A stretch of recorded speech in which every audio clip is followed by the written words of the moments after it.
Hello and welcome to episode 6 of Gosling Media Live. My name is Pete Gosling, and believe it or not, we are halfway through the 12 episodes that I signed myself up for. But we've got a real good one today. It's not just going to be me talking by myself. We have a guest. We're going to be doing an interview, and I am so excited for you guys to meet him. Before we jump in, just a quick reminder of the schedule. So go to goslingmedia.com/live. You can see upcoming episodes and watch recordings of previous episodes as well. So let's jump in. Today, we are going to be discussing marketing with Rob Rozicki from Dataiku. Now, Rob has over 20 years of experience working for a number of high-growth technology companies. And he even founded his own technology company, a web domain business called .ski back in 2014. Dataiku is a software platform where people can design and deploy and manage AI applications. So in the artificial intelligence, machine learning space, and they are really on fire at the moment. They've got 10 offices globally, about 800 staff, and they just closed a Series E investment where they got $400 million at a $4.6 billion valuation. And Rob himself is a self-confessed ski bum, moved with his family to Vermont last year, and I am not at all jealous of the daily Instagram pics. And here is the interview, with first question being, what is marketing? It's fairly broad. But I think if I was to try and boil it down to fit into something we can talk about, I would say that marketing is about great storytelling. That's really where I see the power of marketing and marketers in general is our ability to tell great stories that resonate in the market. Whether you're telling a story about the company that you work for, or the product you're selling, or a customer using that technology or product, or whatever it is. I think if you're a good storyteller, that's the essence of marketing. And I think if you look at marketing through history, from the kind of like the Mad Men era of Ogilvy and things like that, through the big brand advertising of like Pepsi and Coke over the 80s and the 90s, and now even like to digital, which is, you look at the Google ads and things like that, which are very emotive and really pull at the heartstrings. Those are all good stories. That's all storytelling. So for me, marketing is about storytelling. Yeah, it's interesting. It's in today's environment, I think particularly B2B, right? The balance between doing that sort of brand storytelling versus the pure just like demand gen metric based, got to get leads. How do you balance? It's a good question. It's a very difficult balance. I think firstly, I think there is room in, depending on where your business is and its maturity, for both, for brand storytelling and filling the funnel and demand generation. And those fluctuate depending on the size and maturity of your business. So, for example, I've spent a lot of my career in that early part of maturity for tech companies where much of it was filling the funnel. And that's just a requirement that all marketers need to be comfortable with as your company grows, and so on and so forth. You need to do that to help it grow. That's our job. I think as we mature, and as I mature as a marketer, and the companies that I work for are more mature, that demand to be purely filling the top of the funnel changes, and you realize that you'll come plateau if you just do demand, and you need to move into more of the branding, more of the awareness phase of the marketing. Branding exercises for out of home, radio, TV, things that you can't necessarily say, I put this much money in, I get this much money out, but more into sort of like high frequency, better recall marketing, which is like that bigger branding side. And that's critical for growth of companies that are at specific stages. I wouldn't recommend it to everybody at the same time, but as you grow and as you mature, you really have to be flexible and adaptable in the kinds of marketing that you're doing at a broad scale.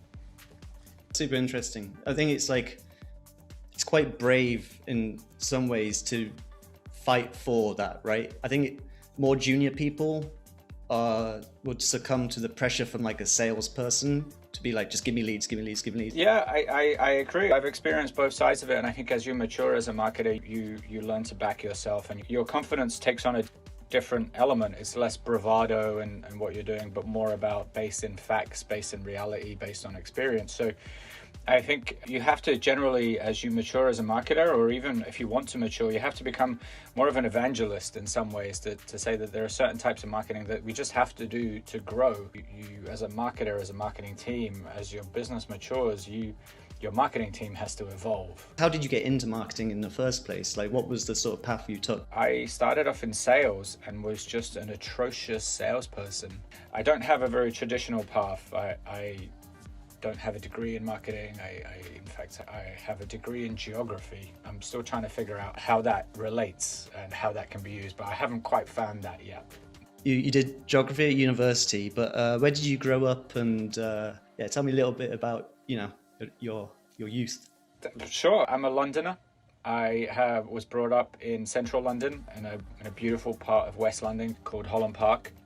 I played rugby as a kid. Had a really wonderful childhood. I've been taking the buses since I was 9 by myself, so I'm a fairly big city kid. I'm hugely into a musical genre that really doesn't exist anymore, and I think as a kid that grew up in the 90s, you couldn't help but be part of that genre in the UK, and that's Britpop. And I think that influenced so much of my life, and also where I was brought up.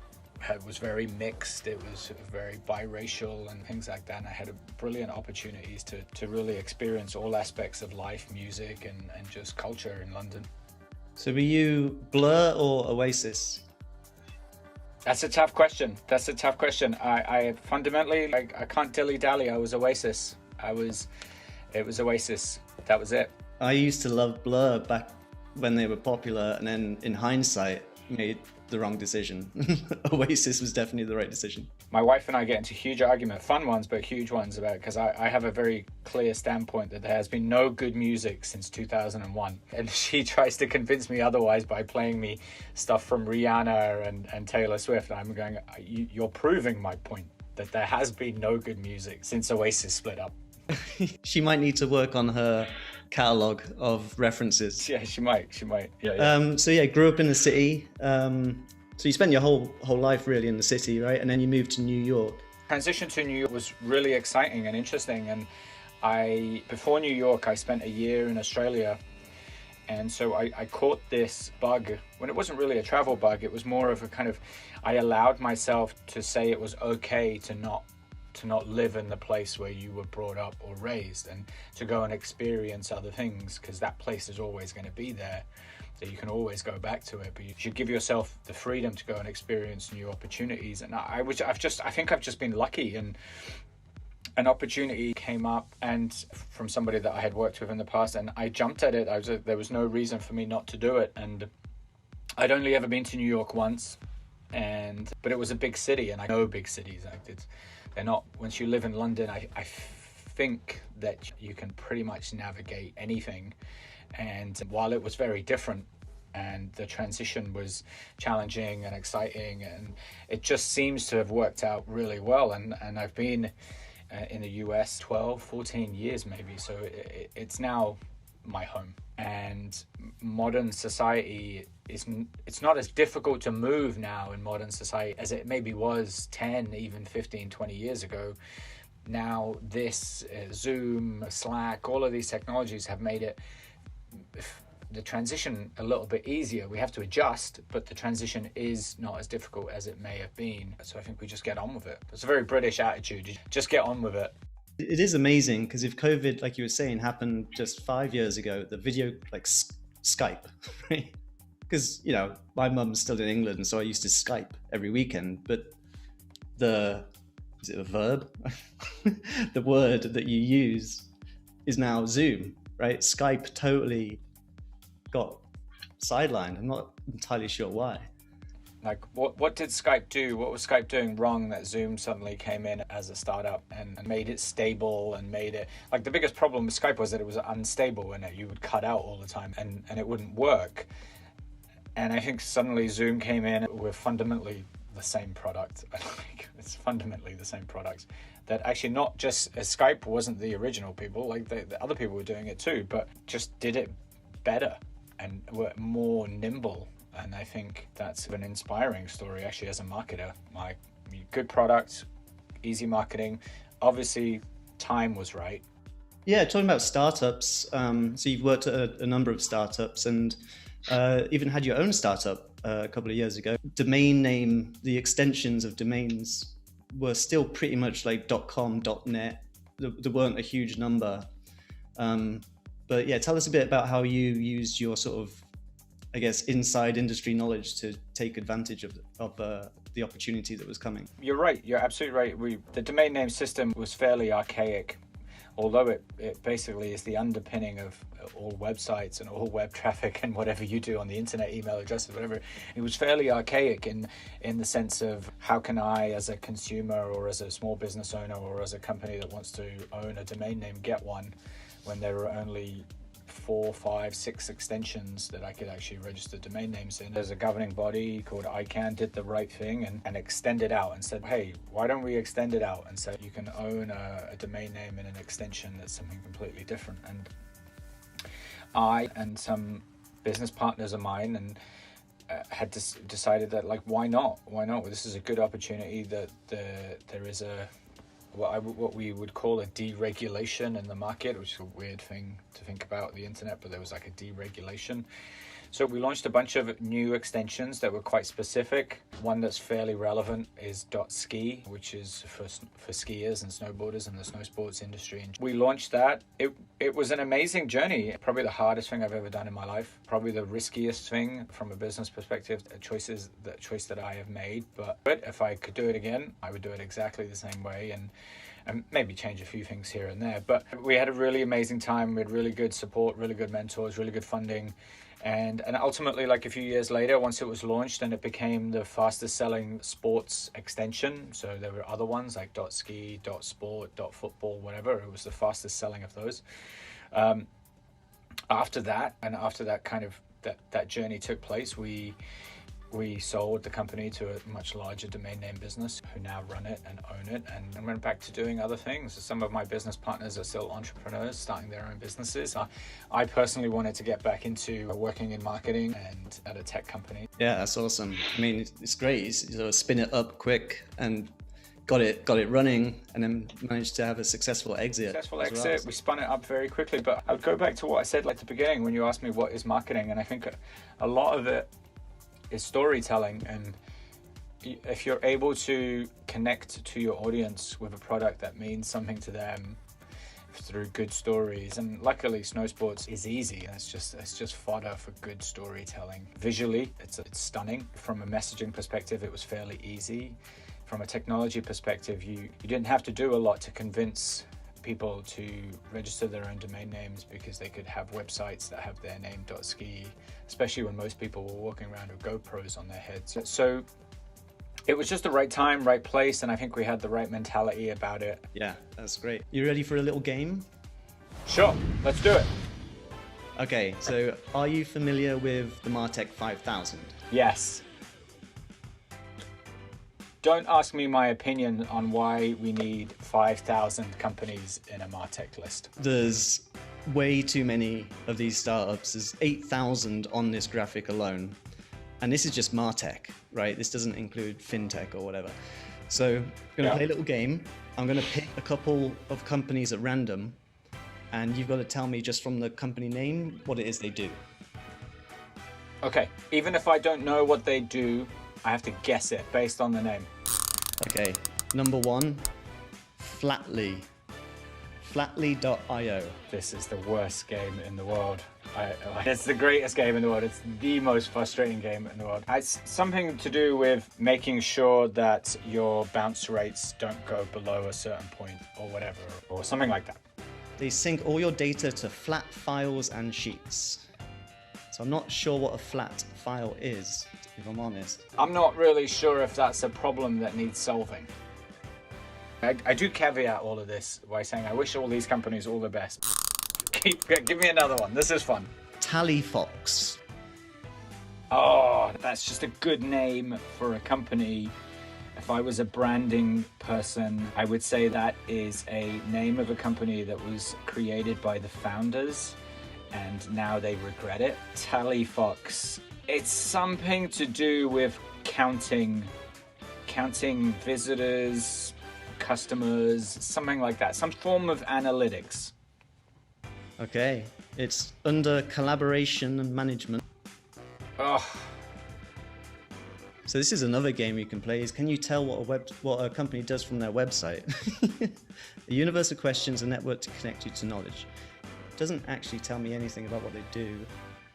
Get intelligence, get answers. But they've changed their name to Talium, or is that the product? Talium by TallyFox. Yeah, TallyFox Talium. Learn what TallyFox Talium can do for you. Not sure why they need to separate into two names. Okay, last one. Okay. Stream spread. Stream spread. I assume is something to do with social media. Spread, I assume it's something to do with the analyzing of social media spread across social media networks. Or yeah. Yes. Is that right? Is that right? It's a social advertising platform. Social advertising. Oh yeah. Okay. Yeah. Okay. Well, okay. you said social. I did. Keyword. I said social. Yeah. I do like their animation. That's good. I like that. Put this under video rather than social though. Twitch, YouTube, Facebook gaming. I guess it's a crossover. Video network is social. Okay. Wow, got one out of three. 1 out of 3. What does that tell you about the state of martech? There's a broader thing here, Pete. Imagine being a marketer in a buyer position, right? Now you've got 5,000 or even more companies think they can solve your problems. Think about how many calls, how many emails marketers get every day with somebody trying to save them money or like get them more. I think the barrier to entry is pretty low to say that you're a marketing tech company. You're just repackaging existing stuff. What's a hobby you have given up on at some point in your life? Gardening. Favorite cartoon growing up? Thundercats. Everyone always talks about their first job. What was your second job? Salesperson at an electronics store in the UK called Dixon's. Brilliant. What is the worst purchase you've ever made? That's a great question. The worst purchase I've ever made was probably, again, like it's more of a cultural reference, but a shell suit.